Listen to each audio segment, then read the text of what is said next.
এতিয়া আমি এলপি ইউপিত যিসকল ঠিকাভিত্তিক শিক্ষক আছিলে সমগ্ৰ শিক্ষাৰ অধীনত যাক আমি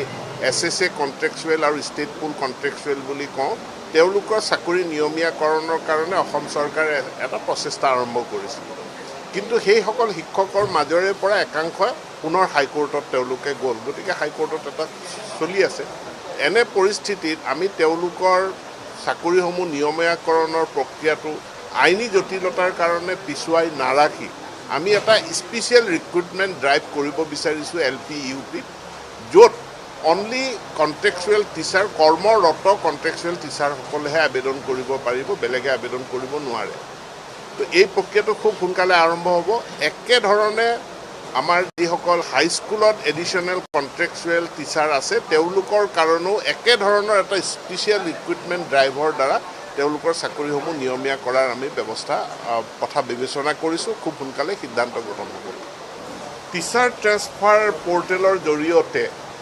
শিক্ষকৰ বদলীকৰণ প্ৰক্ৰিয়া খুব সুন্দৰভাৱে চলি আছে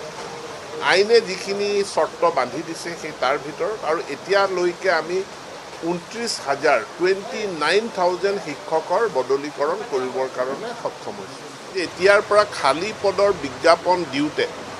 আমি প্ৰস্পেক্টিভলি খালী হ'বলগীয়া পদসমূহৰো আমি বিজ্ঞাপন দিম অৰ্থাৎ 31 মাৰ্চত 2025ত আমাৰ এলপি ইউপি আৰু ছেকেণ্ডেৰী গোটেইখিনি মিলাই প্ৰায় 8,500 পোষ্ট খালী হৈ যাব 31 মাৰ্চলৈকে গতিকে আমি 31 মাৰ্চলৈকে ৰখি নাথাকি আমি যদি এতিয়াই বিজ্ঞাপন দিওঁ তেতিয়াহ'লে খালী হোৱাৰ লগে লগে সেই সময়ত আমি তেওঁলোকক নিযুক্তি দিব পাৰিম গতিকে সেই বিজ্ঞাপনটো